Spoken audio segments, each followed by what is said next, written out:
Am I the a-hole for refusing to help my parents financially after they only paid for my brother's college? I, Vanessa, 26F, grew up in a pretty traditional household where my parents, Mark, 56M, and Linda, 54F, always emphasized the importance of hard work. They constantly told me and my younger brother, Ryan, 23M, that life isn't fair and we should expect to make our own way. That's why I was absolutely floored when they covered Ryan's entire college tuition while I had to take out loans and work multiple jobs to get through school. To be clear, my parents weren't poor when I went to college. They weren't rich, but they were comfortable. When I asked if they could help me out, they gave me the whole, "we worked for our education, so you should too," speech. They said it would build character and that they couldn't afford to help. I believed them. So I worked my ass off, took out loans, and basically burned myself out to graduate with minimal debt. Then, Ryan decided to go to college. And suddenly, my parents could afford to pay. Not just part of it. His entire tuition, housing, books, everything. They even gave him an allowance so he didn't have to work. When I confronted them about the blatant favoritism, they brushed me off. My mom said, "Well, he's going into engineering. It's a more demanding field." My dad just said, "You're a girl. You'll marry someone who makes good money." That comment broke something in me, but I buried it. I finished college, moved out, and went low contact with them. Fast forward to now. I have a decent job, a fiancé, James, 28M, and a stable life. Ryan recently graduated, but he's struggling to find work. And my parents? They're suddenly in financial trouble. My dad's business isn't doing well, and my mom's health issues have led to expensive medical bills. They called me, saying they needed help covering their mortgage and medical expenses. I told them no. I wasn't rude. I just said I couldn't do it. My mom started crying, saying, "We're family. Families help each other." My dad said it was my duty to help them after everything they did for me. That's when I snapped that I reminded them that they did nothing for me. That when I needed help, they told me to figure it out on my own. So now I'm doing just that. My dad got angry, saying I was being petty and ungrateful. Ryan, who was silent up until now, said, "Come on, Vanessa. It's not my fault they helped me more." As much as I try to justify my actions to myself, the guilt keeps creeping in. I grew up with a lot of love and support, but when it really came down to it, my parents were always more concerned with appearances than with truly supporting me. And I can't help but feel like this is just another example of that. I've been talking to James about it a lot, and while he's adamant that I'm doing the right thing, he also thinks there's a deeper issue here. He said it sounds like my parents are trying to manipulate me into helping because they're in a tight spot, and they're playing the family card. I get what he means, but I'm torn. They're still my parents, and I do want to help them, but not at the cost of feeling like I'm being taken advantage of again. A few days ago, I went to a family gathering for my aunt's birthday. My parents were there, along with some extended family, including Ryan. I tried to keep things civil, but as soon as my mom saw me, she pulled me aside to talk. "Vanessa," she said, her voice softer than usual, "we really need your help. Things are getting bad. You're the only one who can do this for us." I tried to stay calm. "I told you, Mom, I'm not in a position to help you right now." She started tearing up, and I could see it was genuine. "You have no idea what we've been through. You have no idea how hard it's been to watch Ryan struggle while we've tried to make ends meet. We sacrificed so much to give you everything you needed, and now you can't even help us?" I felt my throat tighten. Part of me wanted to give in, to help her out. But then, I remembered all the times they dismissed my struggles. The years of having to figure it all out on my own because they thought it would make me stronger. Before I could say anything, Ryan came over, looking awkward. "Vanessa, don't be so hard on them," he said. "They've been through a lot, and you know they've always tried to help us however they could." "Really?" I asked, trying to keep my voice steady. "Because when I needed help, You didn't think I deserved it." Ryan looked uncomfortable. "It's not like that, okay? You're just taking things too personally." I didn't respond right away. Instead, I excused myself to grab a drink, needing a moment to breathe. James was talking to my cousins, but he noticed how tense I looked and came over. "Everything okay?" he asked quietly. I shook my head. "I don't know if I'm being too hard on them. I want to help, but I feel like if I give them anything, it'll just be the same pattern all over again." James put his arm around me, pulling me close. "You're not being too hard on them. You're setting boundaries. And if they can't respect that, that's not on you." I wanted to believe him. I really did. But the guilt was gnawing at me. My family was in crisis, and here I was, still holding on to the hurt from all those years ago. Was I being unreasonable? As the night went on, I kept to myself. When the gathering ended, I didn't really want to stick around. I didn't want to cause a scene, but I also didn't want to keep pretending that things were fine. Later that night, my mom sent me a text. It was simple, but it hit me hard. "Vanessa, I'm sorry. I know I've messed up, but please don't abandon us now." I stared at the message for a long time, the conflict raging in my chest. I felt torn between wanting to be the dutiful daughter, like I was raised to be, and standing my ground to protect my own well-being.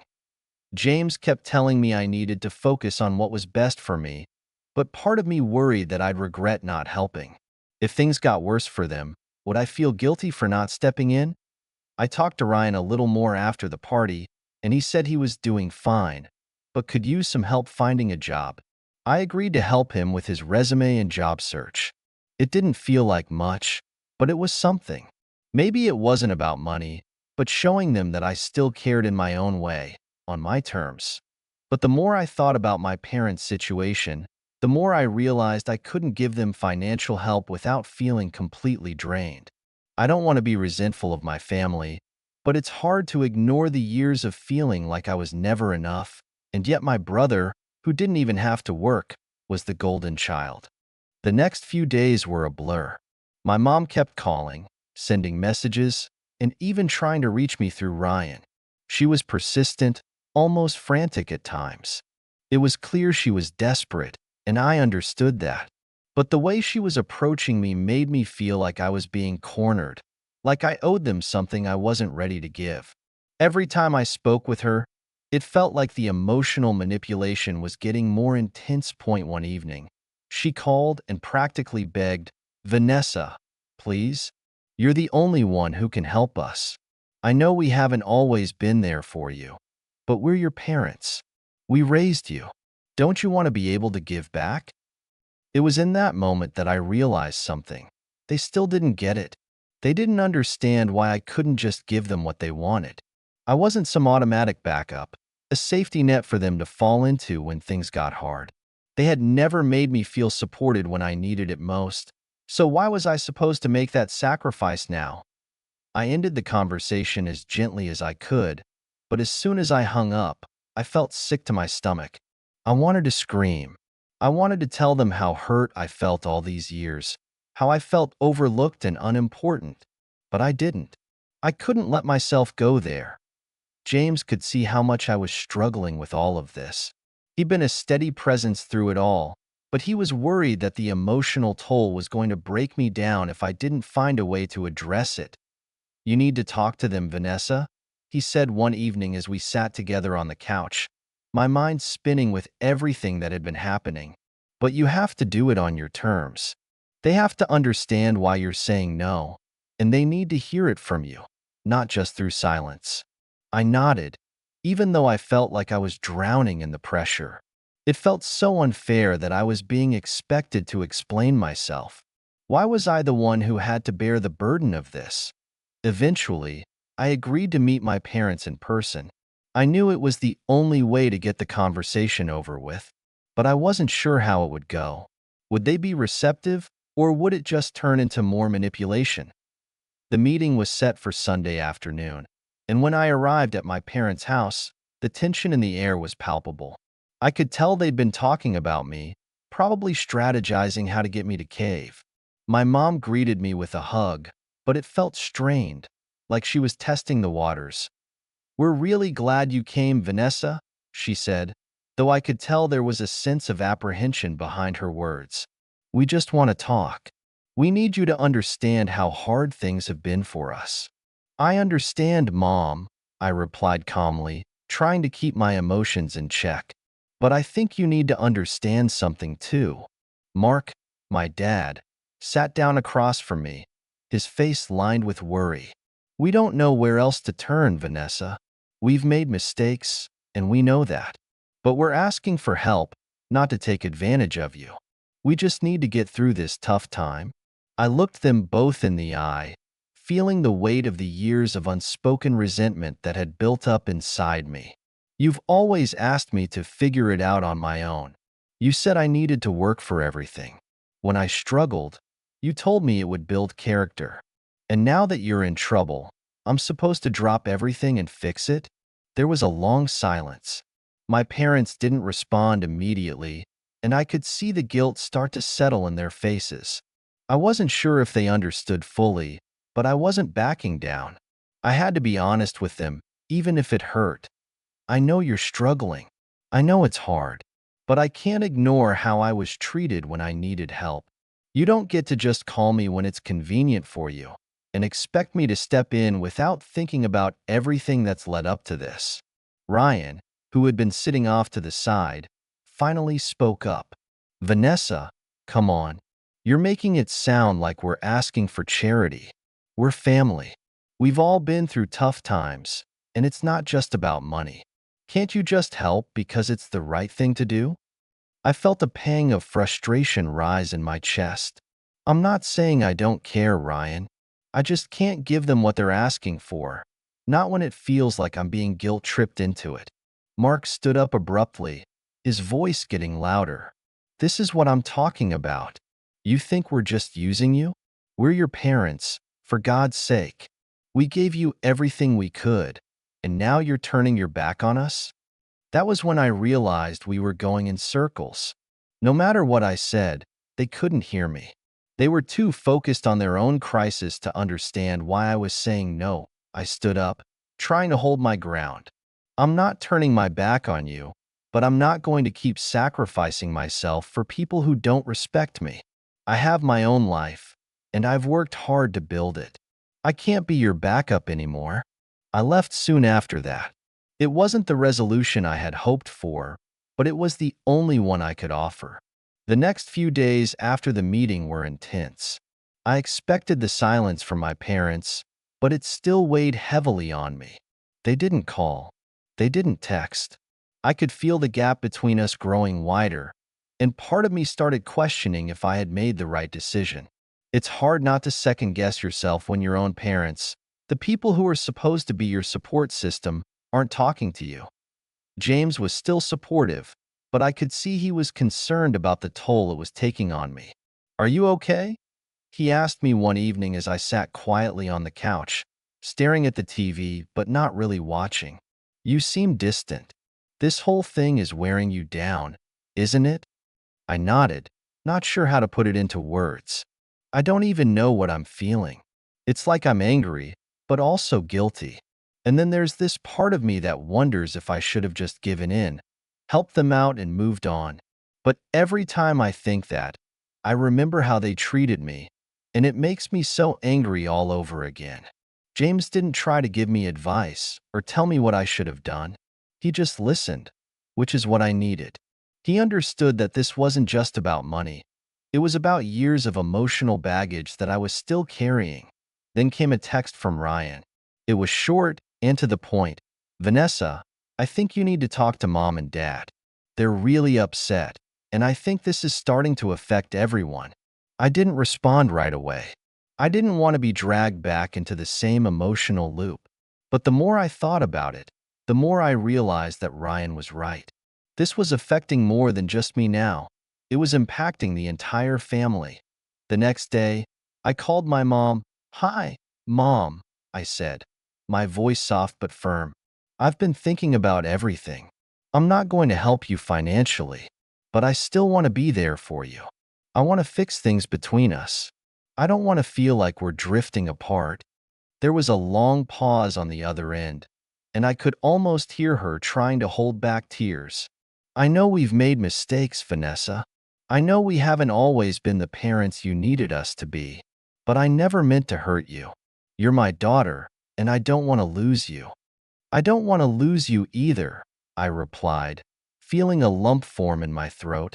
"But we need to stop pretending like everything is okay. I need you to understand why I'm saying no. It's not because I don't love you, but because I don't feel respected. I can't keep giving when it feels like I'm being taken advantage of."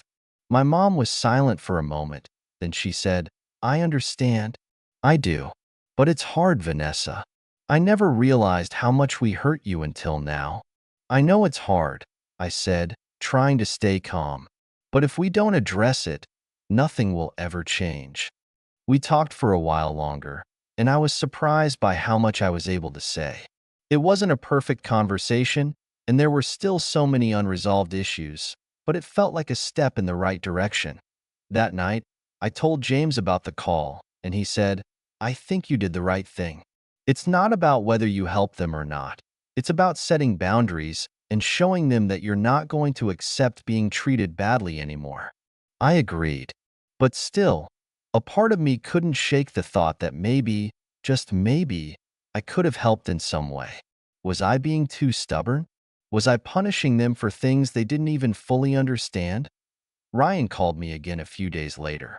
He said things were tense at home and that my parents were still upset, but they were trying to work through it. He also told me that they'd been reaching out to other relatives for help, which just added more pressure on the entire family. "I get it, Ryan," I told him, trying to keep my emotions in check. "But I need you to understand where I'm coming from. I can't be the only one who steps up when things get tough. And I don't want to be put in a position where I'm expected to fix everything." "I get it, Vanessa," Ryan said, sounding sincere. "But you know, Mom and Dad have always been like this. They've always put pressure on you. I didn't see it before, but I get it now. I don't want you to feel like you have to do everything for them." That made me feel a little better. At least Ryan was starting to see things from my perspective. But things didn't get much easier. As the weeks went on, the tension between my parents and me remained. I saw them at family events, and there were moments of awkwardness, but no one really talked about what had happened. It was like we were all just waiting for someone to make the first move. And then one day, my mom sent me another text. This time, it wasn't a plea for money, but a simple message. "I'm sorry, Vanessa. I know it will take time, but I want to fix things. I love you." It wasn't much, but it was enough to make me pause. "I'm sorry, Vanessa. I know it will take time, but I want to fix things. I love you." It wasn't much, but it was enough to make me pause. Oh, that's where I'm at now. My parents are still struggling with their finances, but they're not asking me for help anymore. There's a kind of awkward tension between us, but I'm hoping things will get better with time. I'm trying to set boundaries and take care of myself, but I feel guilty sometimes. My brother seems to think I'm being too harsh, and honestly, I sometimes wonder if I could have handled things differently. Was I wrong to say no? Am I the a-hole for not helping them, even though they're my parents? Should I have done more to support them through this difficult time? Or was I right to set those boundaries? I really just want some perspective. Thanks for reading, and I appreciate any thoughts.